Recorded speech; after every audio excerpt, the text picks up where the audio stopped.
Welcome back, this RB Sensei. To my die-hard fans, make sure you watch at least until 9 minutes because watch time is the most important factor to this channel growing and being successful. To new watchers, if you like this video at any point, like and comment. Be sure to follow me on Rumble, Discord, or Twitter, links below, because who knows how long they're going to let me stay on the tube. Now let's get into this ridiculous nonsense. I saw a video about like black women dying alone. I really hate. I hate that scare tactic. It is better to be single and healthy than in a relationship and toxic. That's what I believe. I actually know stories of black men who have died alone, literally, and was found by like a family member like 2 days later. What? What are you talking about? Where you call? Is your name Jazzy? Jasmine. Jasmine. Where you calling me from, Jasmine? Houston. Houston. I was in Houston 2 weeks ago. I went to Kirby and Chapman. Chapman and Kirby. I lived my best life at Chapman and Kirby. Nobody gives a fuck. It's not to hurt your feelings at all. How old are you? I just turned 37 yesterday. Okay. Do you have any children? I do not. No kids. Have you ever been married? No. No. And what do you do for a living? I own a tax office and I'm a realtor. Okay.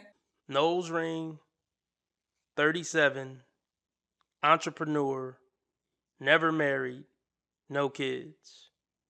Well, we could debate about the no kids part, but this goes back to what I say about after 30, everything just get cringe for a woman. It's like they can't win for losing, or whatever the saying is. If she 30 plus, never married, no kids, it's like, well, why? You've been dating since at least 18. So what's been going wrong? Why are you never married, no kids? So even if you try to look at it like a positive, like, cool, she don't got kids, I don't got to deal with a baby daddy, I don't got to deal with kids.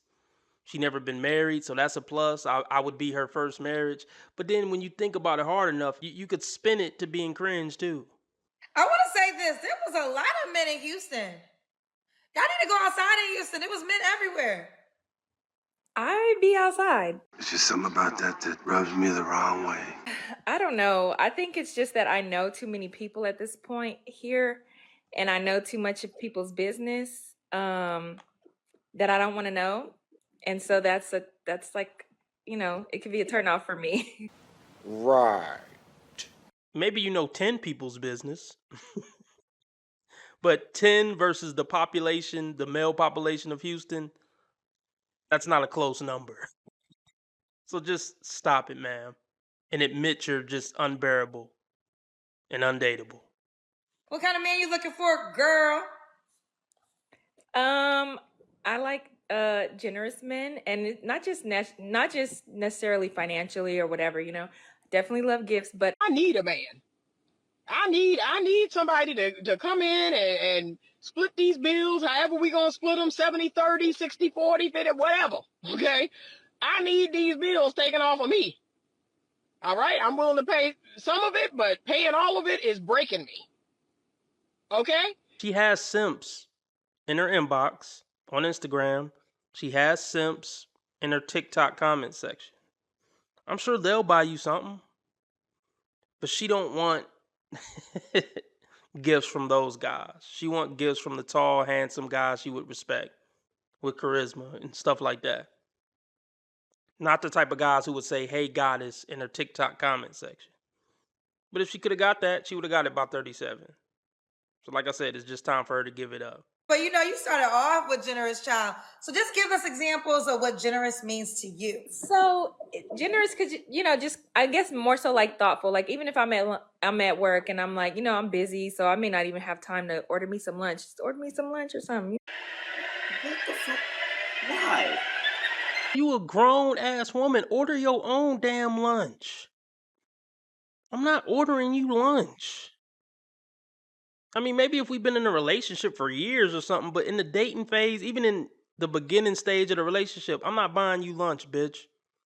You own a tax office and some other shit. Like I said, you can afford lunch. Subscribe now if you like what you heard so far and you want more content from me. It really helps this video and the channel blow up. Thank you. Serious men after 35, they're looking for a woman to be an asset to their lives. It's not just about puss no more when men get 35, 40, 45, 50. Since you're an undesirable woman who's basically at the bottom of the dating market, you got to come to a man talking about I'll buy you lunch. It's not like when you were 19. She doesn't get it. She still thinks she got that same SMV as when she was 19. No, ma'am, no. I know you're used to getting more than you give, but that phase of your life is over. If you want a man, you got to give more than you receive. And I don't want to do that. And yeah, I'll give her $40 to blow me, but that about it. And you can hop in my car, suck me off, and then I'll go get you a $40 gift. We can go together to go get a $40 gift. God, you're sick. I like thoughtful gifts. So it's like, I'm the type person when I'm with somebody and I pay attention to the things that they like, things that will make them happy. You know what I'm saying? So I would like the same in return. Is there give me a hardcore example of the type of gift? A hardcore example? Give me an example of the type of gift so the guys can understand, because listen, when we put out generous and money, some men just can't afford it. So they got to know if this is a tax bracket or not. Yeah, definitely want someone who can afford it. Fight for my life. Money matters, definitely. Let's get there early. We done started off with that. How much money he got to make to date you, Jasmine? Ooh.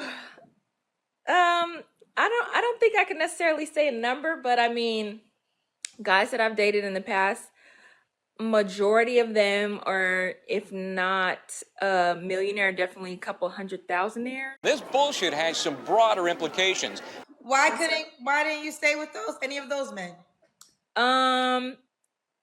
Most of the reasons were cheating, most of them. But also one in particular, we were both just way too emotional to be in the same space. Like, he was emotional, I was emotional. It was just too many emotions going on at the same time. It's just like we have to have balance, and there was no balance. Right. So even though they had the money, what you said, millionaires or well into six figures, it wasn't enough to keep you because they were still cheating, right? Yeah, I don't do that. Right. So with this being said, shouldn't that matter more than the money? Because we already realized the money could be there, but if the infidelity is there, it doesn't matter. It cancels it out. Now that I'm older, I do believe in respectful cheating, Because I have no shame in having a price on my kitty cat. She went so deep, she went past hell. Well, I guess this is She went past Satan, saying like, where are you going? You're home now. They were still cheating, right?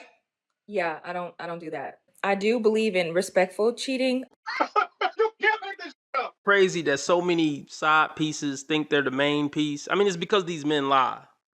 I get it. When you're a gold digging, sack chasing whore, you're setting yourself up to be lied to. 99% of women who chase top 10% of men are going to lose horribly in the dating market for the rest of their lives. So many women who think they got cheated on, but in reality, it was a situationship where you were the side piece he was lying to. See, here's the thing. If she really did date dudes with money, she should have figured out a way to keep those relationships. If you cool with respectful cheating now, you should have had that epiphany while retaining a high value man.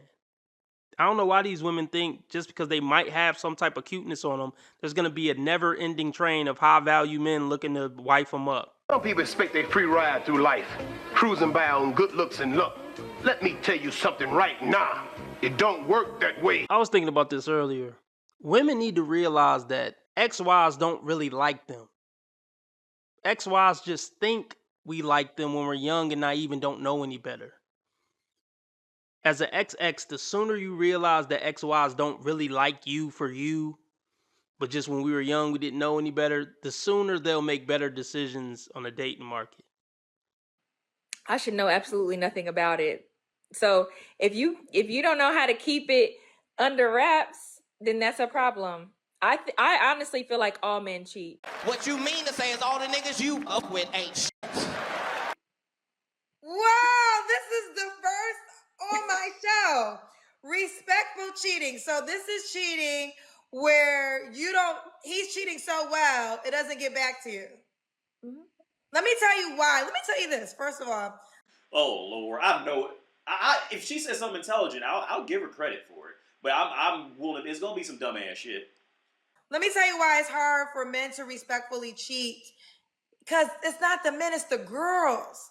The girls are the ones telling, not the guy. The girls are the ones because side chicks don't want to be on the side. And they want you to know that your man was with her, so she's going to be in your DM. She's going to be in your comment section. Out of pocket for that shit. Way out of pocket. What do you gain from that? So it's almost impossible. And I'm not saying whether I agree with this or not, but it's hard for a man to cheat in peace unless he's with a woman who essentially is cheating on her man. So therefore, she ain't going to rig the game because she cheating on somebody too. Oh, yeah, right. God. So I've actually never had a woman come to me as a woman, and I don't go looking for it. So how did you find out about the other guys? Like I said, other girls. My biggest thing is I pay attention to people's patterns. So if you acting a little funny, then I'm gonna find out. And another thing is I really gatekeep my relationships. Like, you'll damn near never know when I'm in a relationship. You don't find that suspicious? You don't find that suspicious? So a guy you was exclusive to that made your salary, how did you find out he was cheating? Well, I found out on social media on accident. I was also dating one guy. Well, I was in a relationship with him, and some friends of mine were at a water park, and they saw him and his baby mom that I knew nothing about. Who y'all were in a relationship? Yes, and the baby was 2 years old. I would travel to his house every other weekend. They lived in the same building, in the same apartment complex. Never heard of people. Well, that's easy to cheat when you're long distance, honey. Being retarded means leading a full life. Retarded people go to work or school, just like their neighbors, and come back to a real home. A supervised home, right in the neighborhood, where they belong. Being retarded never stopped anyone from being a good neighbor. You shouldn't say that about a woman. Why can't you say women are wrong when they're wrong? You want to be making moves on the street, have no attachments, allow nothing to be in your life that you cannot walk out on in 30 seconds flat. Okay, first of all, I didn't miss the red flags. I looked at them and thought, damn, that's sexy. And that's my problem.